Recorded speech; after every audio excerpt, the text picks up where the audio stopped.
they have different challenges. I mean, the challenge of a book is the solitude and the length of time that it takes and the concentration where every single aspect of the world, from what the character is wearing on his feet to the hill behind him, it comes out of your head.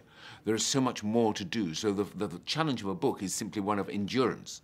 The challenge of a television show is a different sort of challenge because you're not writing the complete work. You're writing something that many other people will contribute to. And so you're creating, if you like, the blueprint, the plan for what is going to be made. And the challenges there are also financial. Can you afford to do this? The challenges are to do with personality. Will this actor enjoy reading these lines?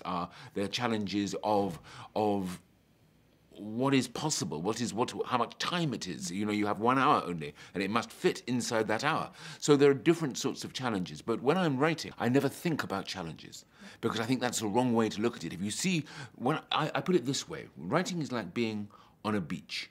You can look one way at the cliffs and the rocks and the challenge of all that, or you can look the other way and swim. And I prefer to go that way.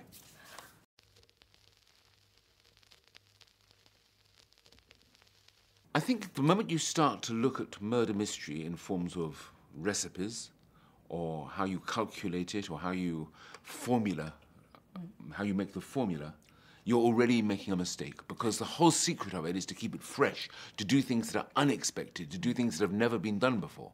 So, for example, in my new series of books, the Hawthorne novels, I appear as a character myself. The writer is inside the book. And that's never, I think, been done in a whodunit before, where the writer, who is normally the most clever person, becomes the most stupid because he is l'acolyte, the sidekick. So first of all, I try to avoid it. But if you are asking me where my focus is, it always begins very simply. One person, another person, the reason why this person kills that person. And that reason has got to be interesting. It's got to be different. It's not just because I want his money, or I want to go away with his wife, or because he knows something about me. I search for something original. And then I begin to ask, who are these people? What has brought them together? What is their occupation, their jobs, their psychology, their experience, their life story? And what happens is that for me, I start with, like a dartboard. I've begun with the bullseye. A plus B equals C. A, one person, B, another person, C, the reason A kills B. And then I think about the world around them, and the world around them, and the world around, until finally I have reached the edge of the dartboard and I have the whole thing. And inside that there is so much to explore.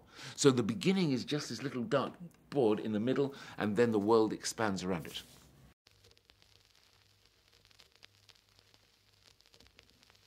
I think that the adaptations do present enormous problems. I'll give you an example.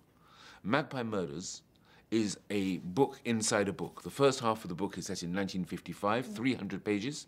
And then we go into the 21st century, and the hero, Susan Ryland, played by Leslie Manville, begins to investigate what is in this book.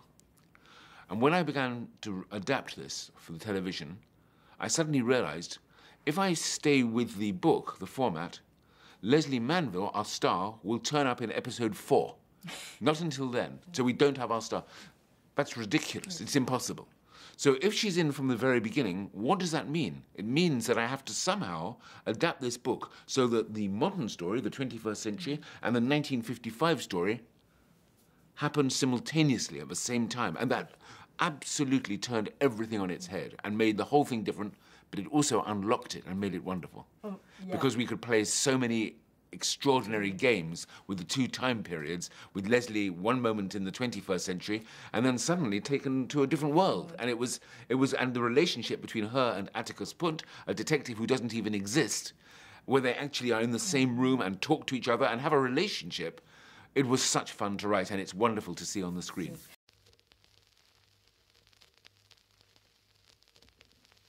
I am one of two creators. I would say yes. The show is called Midsummer Murders because of me. Okay. I think in French it's actually Les Petites Meurtres Anglaises, I think they call it. No, it's Inspecteur Barnaby. Ah, that's right. Well, that was the original title in English, was Inspector Barnaby. And my first job was to persuade the producers that actually the show is not about Inspector Barnaby. It is about the place where the murders happen. And I said, you must call it Midsummer Murders. And that's my gift to the English language, because that's where it began. And I wrote the first 7 episodes.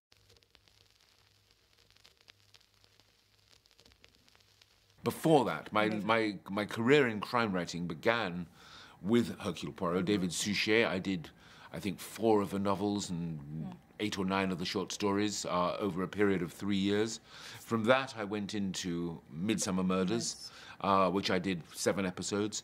And then what happened was I began to question the nature of crime on television and in books. And the question I asked myself was, why should I spend 3 months of my life writing something if the punchline is the butler did it? Why should you spend 2 hours of your Sunday evening watching a program on television if the result is you come away, oh, the butler did it, and then you forget it? So that's why I created Foyle's War, which was sort of the work of my life in a way, 16 years of my life, where I was writing about crime at a time when crime no longer mattered. And that was the interesting thing. If you are in war, and every single day hundreds of people are being murdered just across the channel, why should you be interested in the old lady in the library with a knife in her back? It doesn't matter anymore. And that was the tension of the show and the interest for me. Murder when murder does not have a value.